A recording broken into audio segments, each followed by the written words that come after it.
beautiful people. So, I definitely did not intend for this to be the very first theater talk of 2026, but it's March now, so happy 2026, everybody. We're almost a quarter of the way through the year, and this is my first big video on the main channel.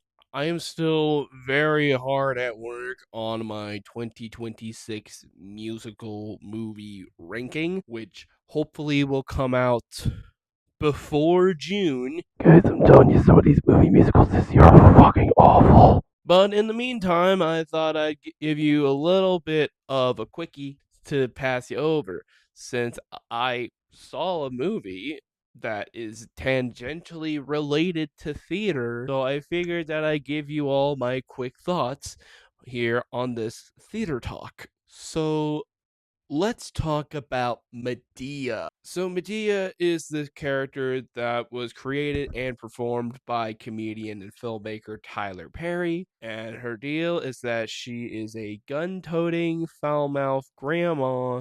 I'm gonna be 100% honest, I never really found Madea all that funny. I haven't really seen many of her movies, and the few that I have seen, thought they sucked. Like, not even in like an entertainingly bad kind of way. I just think they suck.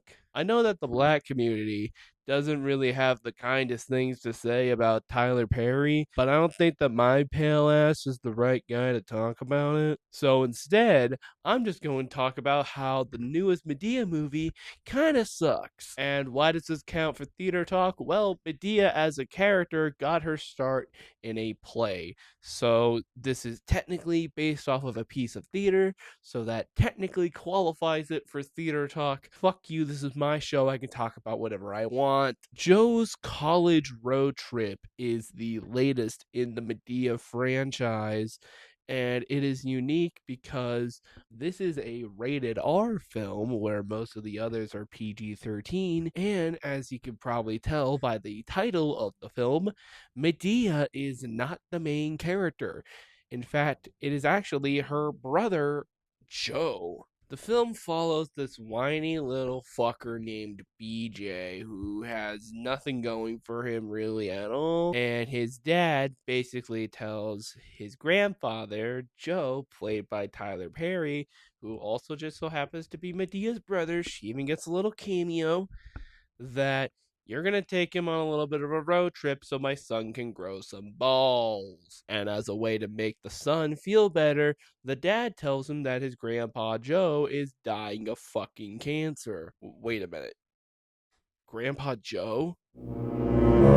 Wait a minute, parents, why would you name your kid BJ? I just want to go ahead and point out the obvious first. I don't think that this movie is very funny. Some moments, I will admit, I do kind of chuckle at. Specifically, some of the moments that Joe will kind of spout out. Sometimes he'll just spout out the ramblings of a lunatic, and I do think that sometimes that can be pretty funny. But I think the part of the movie that really kills it for me the most, especially in the humor, is the character of BJ. My god, bless this kid's heart. He's so fucking helpless. This motherfucker makes Steve Urkel look like Mr. T. He's so freaking pathetic that you could just blow on him lightly and he will fly away like a piece of paper in a wind. And it gets to the point where it's not even funny anymore. You just feel sad for him, and you're also just kind of confused on how this type of person could even exist.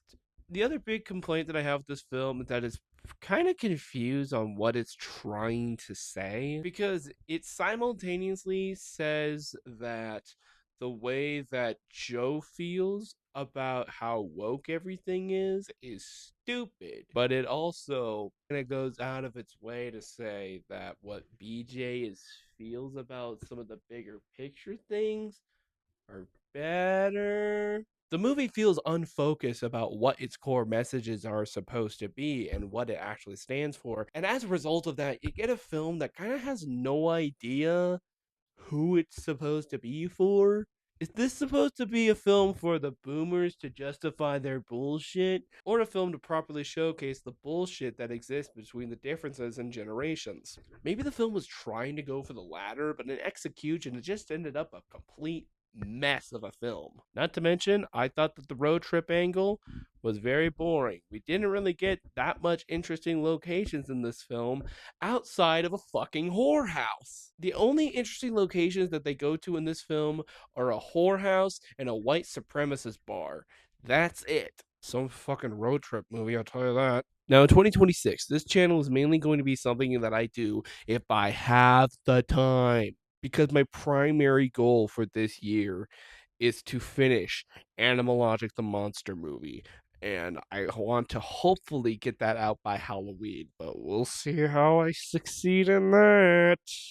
But obviously, I can't just let this channel be dormant for a year, so I'm going to make as many cool videos as I can. In fact, I have a really fun video planned for you next week or sometime by the end of this month. But anyway, guys, that will be it for this video. What do you guys think of Joe's college road trip? Please let me know down in the comments below. And also, please be sure to like, comment, and subscribe, and ring that bell to be notified.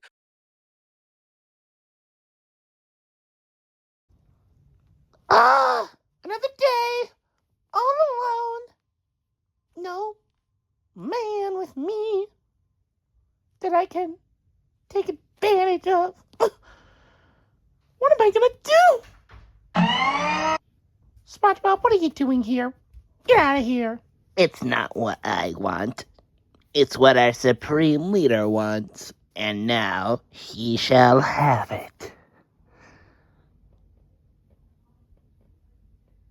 Hey.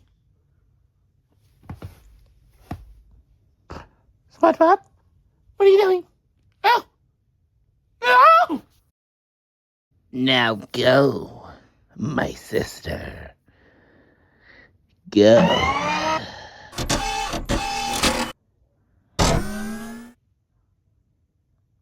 Time to spread the word.